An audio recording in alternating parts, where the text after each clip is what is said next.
अंतिम सांस तक लड़ेंगे हड़ताल। पुरानी पेंशन के लिए हड़ताल के लिए बाध्य ही कर रही सरकार। गर्मी बहुत उपवास की चौथी और अंतिम दिन बनारस रेल कारखाना में जुटे केंद्र व राज्य कर्मचारियों ने दिया धरना। अंतिम दिन बनारस रेल कारखाना में भारी संख्या में जुटे केंद्र व राज्य कर्मचारियों ने भूख उपवास में केंद्र के अलावा शिक्षक व पेंशनर्स की सहभागिता रही। इसकी अगुवाई कर रहे comrade Pradeep Sharma general secretary और अरविंद श्रीवास्तव महासचिव। एक रिपोर्ट नेहा द्विवेदी के साथ। सिंह हूँ, सचिव नॉर्दर्न रेलवे मंसूरी वाराणसी। यहाँ पे 4 दिन का धरना चल रहा था, भूख हड़ताल चल रही थी पुरानी पेंशन बहाली को लेकर, तो क्या निर्णय निकला और क्या कहना चाहेंगे आप? देखिए, निर्णय तो सरकार की तरफ से अभी कोई प्राप्त नहीं है, लेकिन सरकार की मंशा ठीक नहीं है। सरकार जो है देखिए, जो हमारे सूत्र है, जो हमारी जानकारी है, वो हमारी हड़ताल की नोटिस को लेना नहीं चाहेगी। वो भयभीत है हमारे संघर्ष से, और उनकी कोशिश ये होगी कि राम मंदिर का उद्घाटन करा के जल्दी से चुनाव की घोषणा करके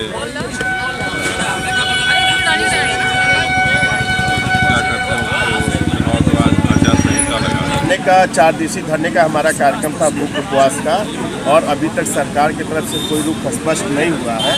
लेकिन सभी लोगों ने अपनी सहमति इस बात पर प्रकट की है कि यदि सरकार इस पर नहीं चलती, पुरानी पेंशन बहाल नहीं की, तो हड़ताल करने की घोषणा करनी चाहिए। 2024 का चुनाव नज़दीक है, तो क्या लगता है कि इससे असर पड़ेगा चुनाव पर? निश्चित रूप से चुनाव पर इसका असर पड़ेगा और दिखने में आएगा। और अभी तक जहाँ जहाँ भी चुनाव हुए हैं और इन्होंने ओपीएस पर कोई बात नहीं की है, वहाँ पे कर्मचारियों का सर्वाधिक मत जो है उनके विरुद्ध ही पड़ा हुआ है। यह स्पष्ट है इससे कि आगामी लोकसभा के चुनाव में इसका नुकसान भुगतना पड़ेगा। शशि जी, आप बनारस के बहुत ही जाने माने लोगों में और कहीं ना कहीं व्यक्तित्व में, पॉलिटिशियन में आते हैं।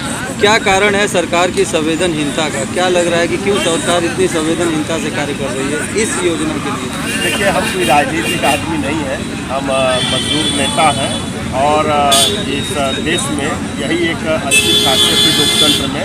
यदि किसी की मांग पूरी न रहे और वह अगर सर्वजन की बात है और तो उस पर जो है संघर्ष करना हमें सिखाया जाने चाहिए। तो ये हमारी पुरानी पेंशन बहाली की मांग चल रही थी और इस पर सभी लोग एकजुट हैं, और हमें खुशी इस बात की है कि नए और पुराने सारे लोग इस पर आंदोलित हैं और ये जायज़ मांग है लोगों की। तो इसमें हम ही नहीं, आम जनमानस भी अब इस बात को समझने लगा है कि जब देश तरक्की कर रहा है तो 50% की जगह पर 5% पेंशन कैसे इसको प्राप्त होगी, कहाँ से इनको जीविकोपार्जन चलेगा, कहाँ ये वृद्धावस्था में अपने दुख सुख अपने सारा कुछ ये अपने उस धनराशि से कर लेंगे।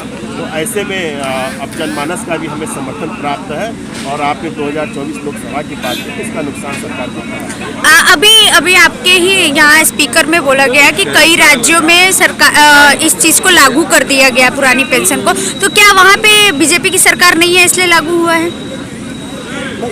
ये बात तो सत्य है कि चुनाव के पूर्व में वहाँ की जो उसमें राज्य सरकारें थीं, उन्होंने अपने यहाँ लागू किया था पुरानी पेंशन को लेकर के, और ये वो भी कुछ कंडीशंस पे कुछ इनका जो है ये सरकार उनकी जो वहाँ पे एट प्रेजेंट सरकार थी जिन्होंने लागू किया वो नहीं बन पाई। लेकिन इस बात की हमें खुशी है कि वहाँ पे कर्मचारियों ने